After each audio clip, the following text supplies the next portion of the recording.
I'm Jane Butel, and I'm so happy to announce my new television show, Jane Butel's Southwestern Kitchen. We're going to be featuring the flavors, the foods, and the views of the Southwest, and in particular, New Mexico. Jane Butel really knows what she's talking about. She has a home economics degree from Kansas State University. She was a corporate officer for such Fortune 50 companies as American Express and General Electric. She's published 15 cookbooks, 5 of which are bestsellers. She founded a gourmet Southwestern spice company, and also Jane Butel Southwestern Cooking School, named the #1 vacation cooking school in the U.S. and one of the 4 best in the world by Bon Appetit magazine. The TV show will be filmed in the state-of-the-art kitchen of her cooking school located in the historic La Posada de Albuquerque, which was Conrad Hilton's first hotel. Jane continually enjoys national exposure, and the best thing about cooking with Jane Butel is she makes it fun and she makes it easy. I'm really excited about how we're going to be doing each show. We're going to be showing you the history and the lore and how each food evolved into the popular dishes that they are today. And we're going to have lots of fun. We're even going to go out into chili fields and cornfields and show you how the popular ingredients grow. And the best part about this series is that we're aiming it for the home cooks that really want to have a lot of fun in the kitchen, cooking fiesta foods, such foods as fajitas, perfect guacamole, the whole enchilada, and even tamale rolling parties even. And here's John Bollerson, who's going to be joining me in the series. And John, you're going to show us what? How to parch chilies for chili rellenos? Chili rellenos, yes. Let me show you some beautiful examples of green chilies from New Mexico, Jane.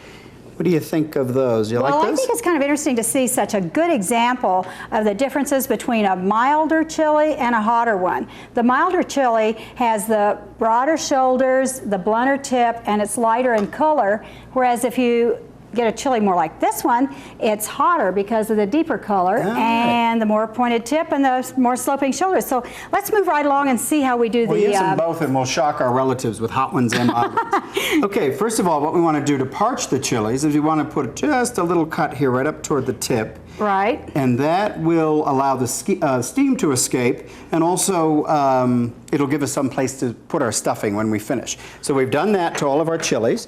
And now we have a tray of chilies that we've actually already parched. We went ahead, Jane, and put them under our broiler, our electric broiler, at about 3 inches from the electric coil. And if it's gas, you just put it a lot closer because of the difference in the way the heats work. Or you could do them out on the grill. Oh yeah, that's so how do you peel them, John? Okay, so once they're parched, we sort of turn them under the broiler, and then you see how nice and charred they are. And let's see, you just peel them from the top and go down. Woo, these peel really great. And you know, one thing we didn't tell them was, first of all, you parch them until they're blistered all over, and then you place them in ice water to stop the cooking process, so you can get them really bright green like this. Those are beautiful. And then what do we do next? Let me show you the ones we peeled and parched. These are ready to go. These are, voila. Yes, and so do you want to show them how you stuff them? How we stuff them, sure. And you can stuff them with lots of things. It doesn't have to just be the traditional cheese, which is the favorite and the tradition. And we're going to be showing you all different kinds, actually. Okay, so we've got our little slit there from our parching, and we're just going to open it up and slide. This is Monterey Jack cheese that we've got in a nice little block. So whoops, I think it disappeared. So you just place it in the chili, and actually you just fill the chili to a comfortable level. And John, let's show them how you do leave the chili whole with the stem on, and you don't take the seeds off. Because if you're to take the seeds out of here, what you do is tear up the chili. Okay. We want to leave them nice and whole if we can. And actually, here's some good examples of ones that are already stuffed. Boy, that's really stuffed. It's a beautiful one. And another important step is to blot them a whole bunch with paper toweling, cloth toweling, whatever you're more comfortable with or have on hand. And John, would you like to take these away so that we can take a look at some other kinds of stuffings? In fact, the word relleno means stuffing. For example, you can stuff them with all kinds of meats. Oh, hi, Robin. Robin's the nutritional director of the Pork Council. Good to be here with you today, Jane. Oh, it's great to have you. Well, I'm really glad you invited me because, you know, pork really is the favorite meat in your Southwestern cuisine. Actually, the Spanish brought pork, wheat, and sugar here, and pork is like the meat. We'd be hungry if the Spanish hadn't arrived, wouldn't we? Yes, and we'd had no shortening at all. You know, Jane, what I brought here today is all sorts of lean cuts of pork that are just perfect in Southwestern cuisine today. They look lovely. Yes, we've got a center loin pork chops. You can just see by looking at them how very, very lean that muscle is. You hardly see any fat at all. Right, and it's so flavorful. And of course, just a nice center loin pork roast, boneless, of course, because who needs the bones, you know? That's true. That's very, very convenient. And I also brought today a tenderloin. That's one of my favorites. One of my favorites Yes. too. It's so flavorful, Jane, and yet it's the very, very So leanest. versatile. Yes. Yes. And it's very, very tender. Now we go from very lean pork to very flavorful lard.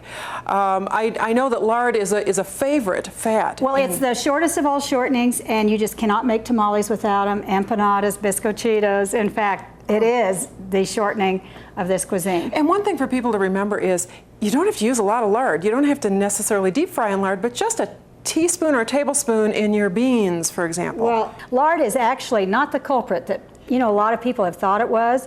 It has less saturated fat and less cholesterol than butter. Everything from lean to lard. And you know, when I think of pork and I think of chiles rellenos, I think of picadillo. Well, I think picadillo is just an outrageous idea. I love picadillo. I love that blend of flavors, the spices that the Spanish, it is really Spanish inspired. Let's make some. Okay. You know, Jane, you're right about the Spanish. They really brought a lot of cooking ideas and flavor ideas, and picadillo was one of them. Adding fruit to meat is really a very Spanish-based. Yes, it's very ideas. Mediterranean. And like I said, Jane, we have some lard and we have some nice lean ground pork, onions, which we'll saute all together, and then some ground clove and garlic, and ground cumin, salt, and raisins. And then when do you add the raisins? After the pork is browned, or?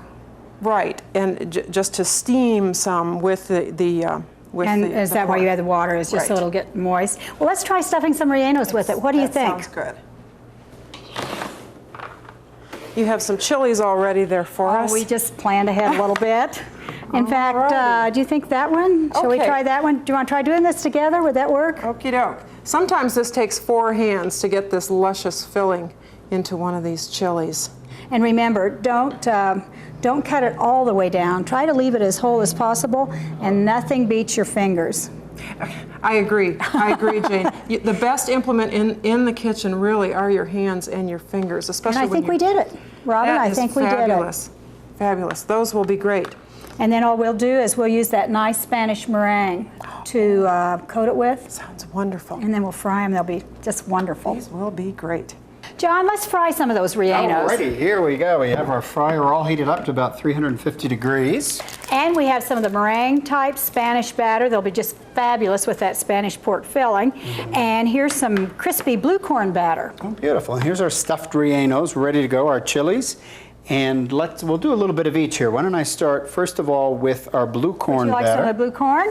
We're just going to sort of really just run that across the top of the batter and just let that little bit extra.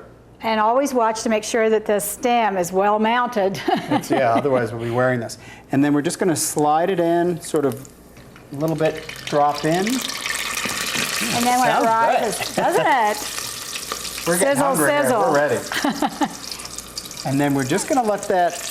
You can actually tuck in another one. Do you want to put one of each in We'll there? do one of each. This is the our meringue. Okay. Once again, it's okay to use your hands, and this sometimes, if this batter isn't as thick, this is actually pretty good. You can sort of spoon your batter over it. That's sticking really good. And then we're just going to drop that in there. That tends to float. And a little now quick. you just want to turn them when they start to get a little crispy golden brown. And you let them roll over. Okay, so we're just going to let those fry till they're nice and crispy. And Jen, which is now. if you would hold that for me, we'll pull them out. If you can get a hold of it by the stem, that's good. But actually, these are nice and firm, a beautiful golden brown crust. And there we have 2 they look beautiful great. chili rellenos. Wonderful. Let me pull that out of your way. And now we'd like to show you what they look like when they're all finished. This is the Spanish type, which has the meringue, and we're serving it with just a red chili sauce.